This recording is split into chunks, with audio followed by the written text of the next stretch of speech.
Hi, I'm Erika Kohler, and I'd like to talk to you today about my favorite planet, Venus. Venus of today presents a puzzle.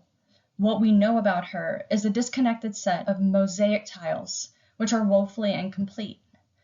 There has not been an atmospheric probe or a surface lander for over 40 years. So what we currently know about Venus is from ground-based observations as well as orbiting spacecraft.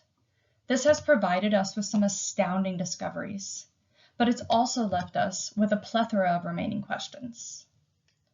But today, let's pretend what it would be like if we were to actually go back to Venus and to sit on a probe as it drops through the atmosphere. What are some of the things that we would see? As our spacecraft approaches Venus, the first thing we notice is that she is an atmosphere-dominated world of approximately Earth size. This is a very significantly sped up video, but you'll notice that she has a backwards rotation. Also, what we notice is that there are no seasons. As you can see, her axis is nearly vertical. But kind of most importantly for us, considering that we are essentially pretending like we are about to be a probe into her atmosphere, is that her atmosphere is incredibly thick and so opaque that we are unable to see the surface. Because of this, it's vitally important that we use different instrumentation on orbiting spacecraft and also atmospheric probes in order to actually see and peer through the clouds.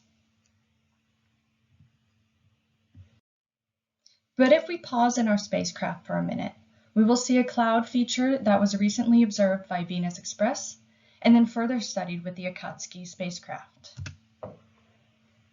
This cloud feature is a bow-shaped cloud that continuously stays above the same area on Venus. And what was found is that this cloud is evidence of a gravity wave. This wave is caused by the upward forcing as air moves over the Venus mountains. This becomes more obvious in this video, showing the wave forming and also maintaining its position, staying above the Venus topography. But now, let's drop into the thick clouds to see what we can see below.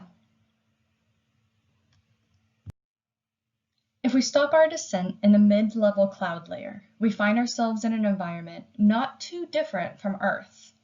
Its temperature and pressure is similar to that we have here on Earth at its surface. Because of these reasons, scientists hypothesize that Venus clouds could host microbes in them, just like the clouds on Earth. Venus also has shown evidence of lightning, but unlike Earth, its clouds rain out sulfuric acid, which creates quite a hazardous environment. So let's go ahead and escape this. But if we push through this infernal atmosphere, eventually we will see the surface, where we will find an arid landscape with temperatures hot enough to melt lead and pressures 100 times that of Earth. Venus is largely flat, but there are several mountains and highland areas called tessera that rise above the low-lying plains. The surface, constantly shrouded by clouds, has more secrets to reveal, but it also raises more questions. One mystery that still eludes us is there's evidence that there may be metallic snow on the sides of some mountains. This is an image of composite Magellan data of Obda Regio.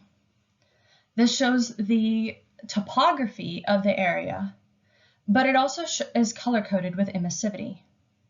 Obda Regio, off to the left of the image with the cooler colors, is of a higher elevation and also cooler temperatures than the rest of the areas in this image.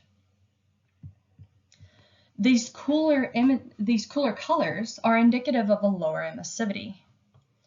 This lower emissivity is what makes us think that maybe there is a different composition there.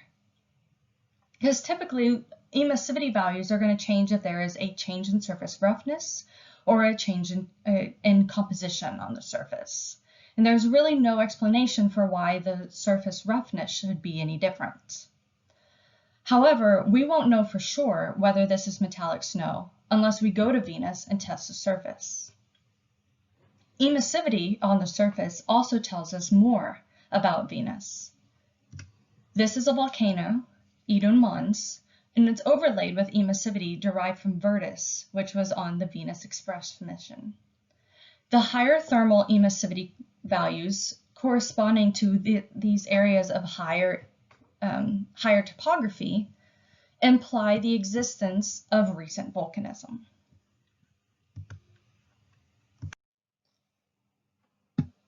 So this artist representation is what we know Venus is like now. There may be active volcanism, but mostly what we see is just a dry, hot landscape.